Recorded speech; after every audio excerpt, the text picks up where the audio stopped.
Dear students, welcome to my channel. In this easy learning for slow learners, I have explained chapter 6, all theory questions.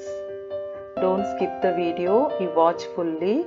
This video will help you to learn this chapter 6 subsidiary books theory questions easily.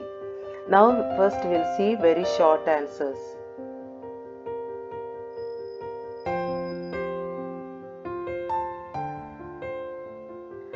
Mention 4 types of subsidiary books. You have to list out the 4 types of books: purchases book, purchases returns book, sales book, sales returns book. In this chapter, all the theory questions are very easy. By mere understanding, you can write the question answers for every questions. Now see, this is what is purchases book. For every very short answers, we need to write at least 2 points. So 1 point I have taken, it is a subsidiary book for all the books I have taken. So the remaining 2 points you can write what is purchases book. What is purchases book actually? It records only credit purchases of goods. Okay, so minimum 2 points you should write. It is a subsidiary book. It records only credit purchases of goods. Third point, with your understanding, you can do. If we write only credit purchases of goods, then cash purchases and purchases of assets are not recorded in this book. Okay, I hope this will be easy for you. First, you should write it is a subsidiary book. It records only credit purchases of goods. So cash purchases and purchases of assets are not recorded in this book. Next question is, what is purchases returns book? It is a subsidiary book. You keep this as 1 point, and then it records the details of return of already purchased goods. See, because of the damaged goods, or because sometimes it may not be according to the sample, so the buyer can return the goods to the seller. So when he returns, then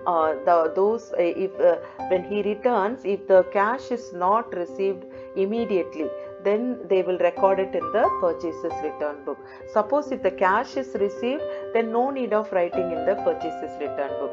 Okay, so in the sums also they will give goods returned to Mr. So and so for which cash is not immediately received. So in that case only we will record in the purchases return book. So you can write like this: it is a subsidiary book.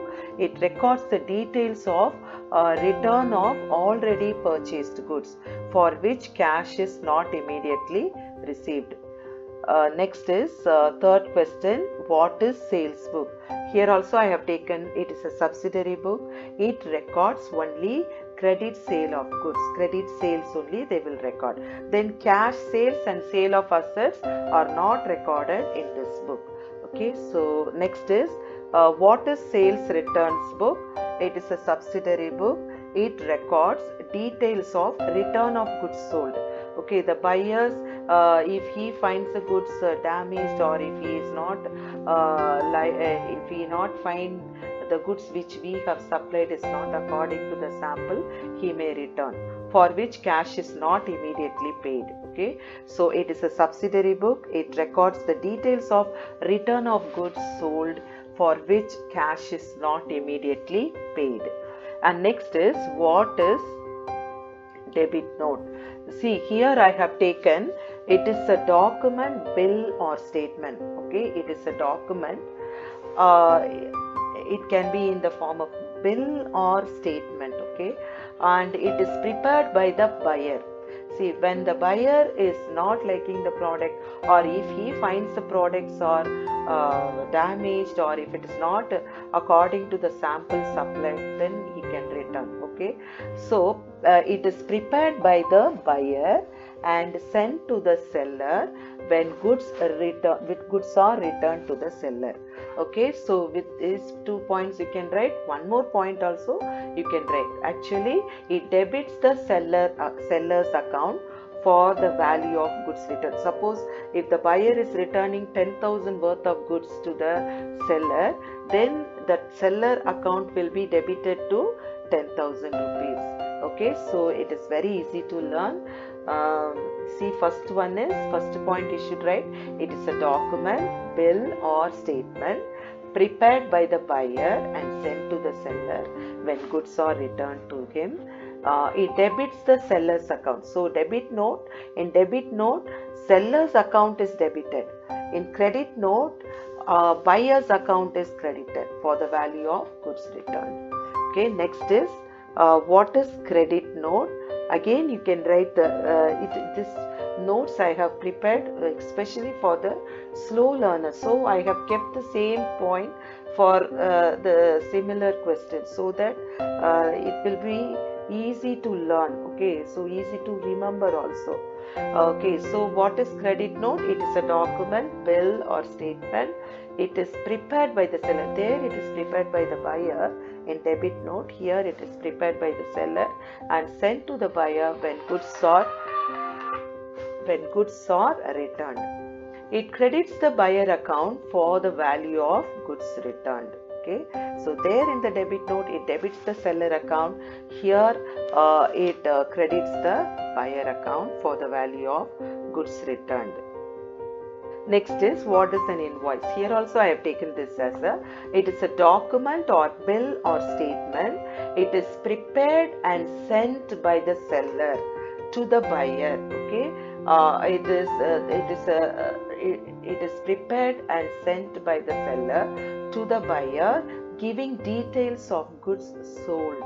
Okay, so it is used in credit sales. Okay, so it is prepared by the seller and send it to the buyer, and it gives the details of goods sold such as how much quantity and what is the quality, what is the price. All the details will be provided or it is given in the invoice. Okay, etc. And it is a source document for both the buyer and the seller. Okay, so it is a document for or bill or statement prepared and sent by the seller to the buyer, giving details of goods sold such as quantity, quality, price, etc. It is a source document for both the buyer and the seller. And next is give the format. This is short answers. Give the format of purchases book. First you have to write the title and then date, particulars column, invoice number, LF, amount. We have two subdivision, details and total. And after entering all the suppliers name and the details of the goods purchased, and at the final total you should write purchases account debit, because this total will be transferred or posted to the purchases account. Okay, so this is the format, and this is 3-mark question, so you learn. It will be easy to remember. Okay, next is mention the subsidiary books in which the following transactions are recorded. Here they have given the transaction. You should mention in which subsidiary book these transactions will be recorded. This question is also an expected question. So please remember, sales book means what? It records only the credit sales. Purchase book means what? It records only the credit purchase. Cash book is, it records all cash transactions, cash purchases, cash sales, purchase assets for cash, sold goods, sold assets for cash. All the cash transactions will be recorded in the cash book. Suppose if the assets are purchased for credit, then that will be recorded in the journal proper. Or if the proprietor has withdrawn for personal use, okay, suppose if he withdraws goods for personal use, that will be recorded in the journal proper. Let us see the transaction. First one is sale of goods for cash. So for any cash transaction, that will be recorded in the cash book. And sale of goods on credit, it is recorded on the sales book. Purchases of goods, credit purchase, so it record on the purchases book. When the proprietor takes goods for personal use, that is journal proper. When goods are returned to suppliers, okay, returned to suppliers, so it is purchases return book. And assets purchased as credit, okay, for credit it is a journal proper. So that's all. Thanks for watching, students. I hope this video will be useful to you for learning and revising chapter 6. If you find this video useful, please share, like and subscribe. Thank you.